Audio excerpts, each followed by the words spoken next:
Assalamualaikum warahmatullahi wabarakatuh. Saya Muhammad Rizky Gunerullah dengan NIM 2205040077. Saya akan menjawab kuis hukum perdata. Yang pertama adalah jelaskan pengakuan subjek hukum manusia dalam Burgerlich Whitebook.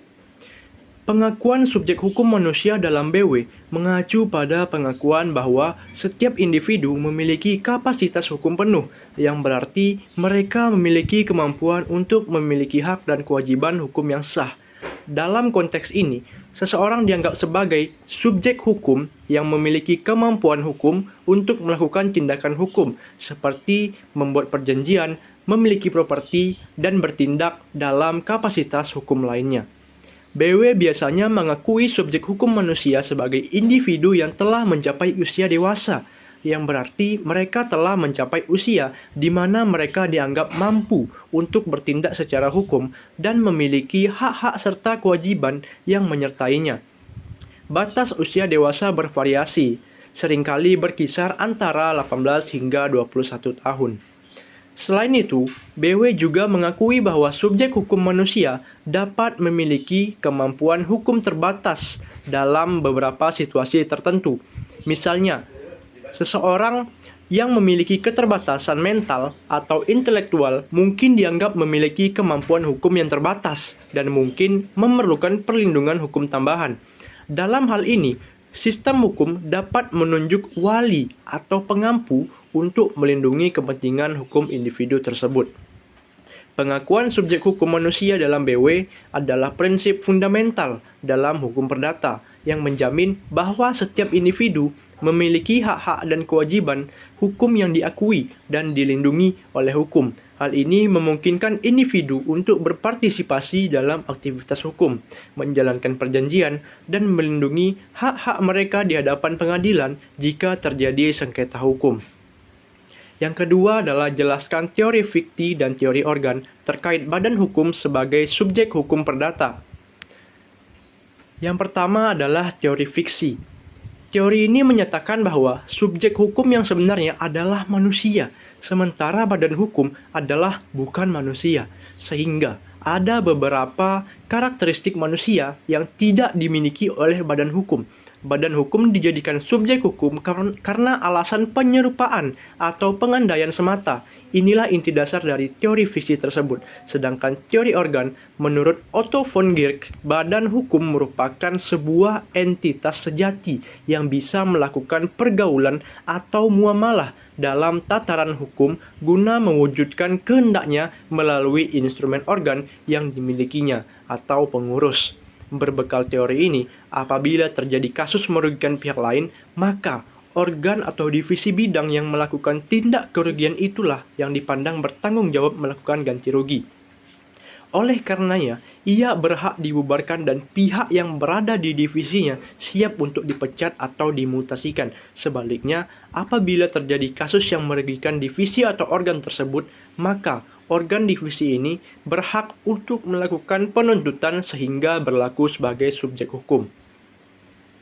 Yang ketiga adalah jelaskan perbedaan sistem pengaturan buku kedua dan ketiga Burgerlich Whitebook. Buku kedua memuat aturan tentang hak-hak milik dan hak-hak atas kekayaan. Buku ketiga memuat aturan tentang kewajiban-kewajiban dalam hubungan perdata. Perbedaan sistem pengaturan buku kedua dan ketiga Burgerlich Whitebook. Pada buku kedua, sistem pengaturannya didasarkan pada hak-hak milik dan hak-hak atas kekayaan, seperti kepemilikan tanah, hak sewa, hak guna usaha, pembagian warisan, dan lain sebagainya. Aturan-aturan dalam buku kedua memuat hak-hak milik dan kekayaan ini secara detail. Sementara pada buku ketiga, sistem pengaturannya didasarkan pada kewajiban dalam hubungan perdata.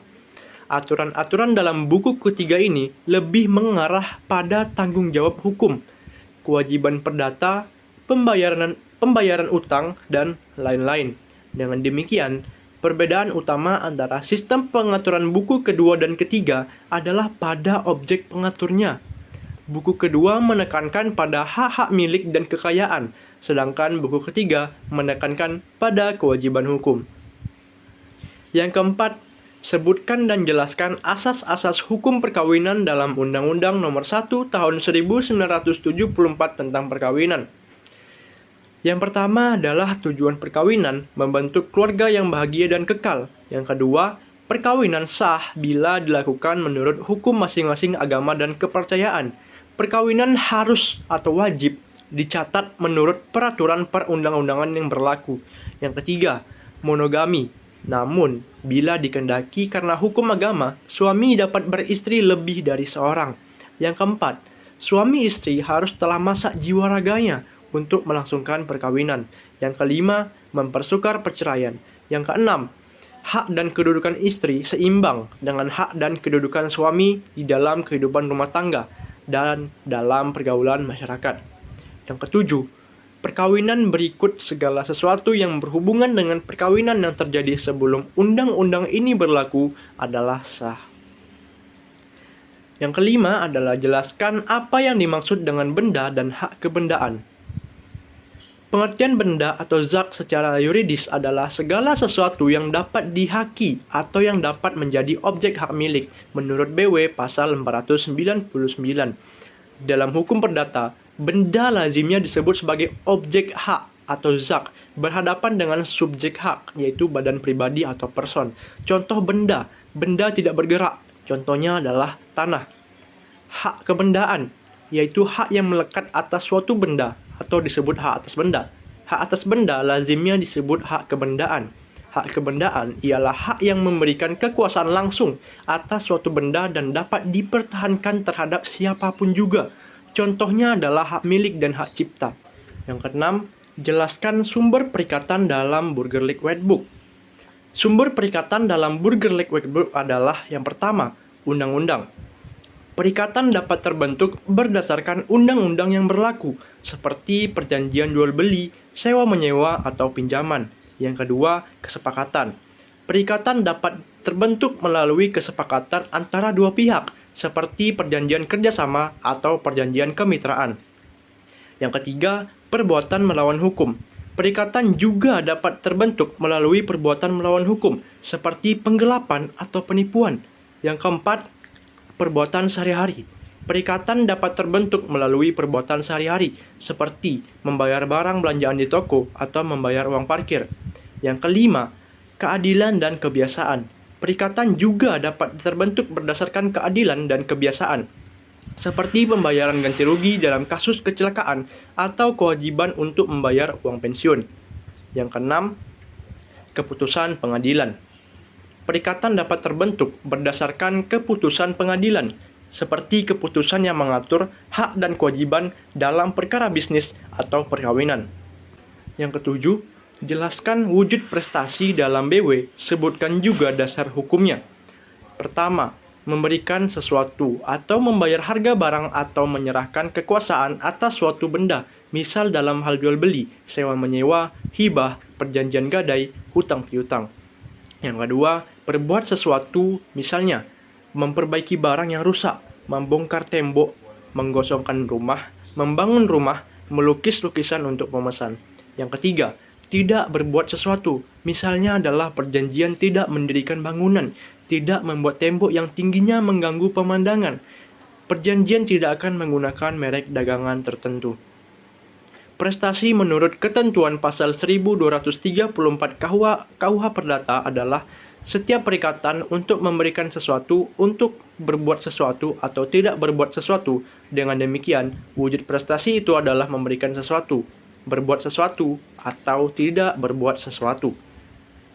Yang kedelapan, jelaskan pengertian perjanjian dalam BW dan sebutkan juga dasar hukumnya. Perjanjian adalah kesepakatan antara dua pihak atau lebih yang saling menyetujui suatu hal tertentu yang mengikat secara hukum. Perjanjian dapat mencakup berbagai jenis perjanjian seperti perjanjian jual beli, perjanjian sewa, perjanjian kerja, dan sebagainya. Dasar hukum perjanjian diatur dalam pasal 1320 KUH Perdata yang menyatakan bahwa perjanjian merupakan suatu perjanjian dengan syarat-syarat yang disetujui oleh mereka yang membuatnya dan harus dilaksanakan sesuai dengan ketentuan-ketentuan tersebut. Selain itu, Perjanjian juga diatur dalam pasal 1338 KUH Perdata yang menyatakan bahwa perjanjian harus dipenuhi sebagaimana mestinya. Sekian dari saya. Assalamualaikum warahmatullahi wabarakatuh.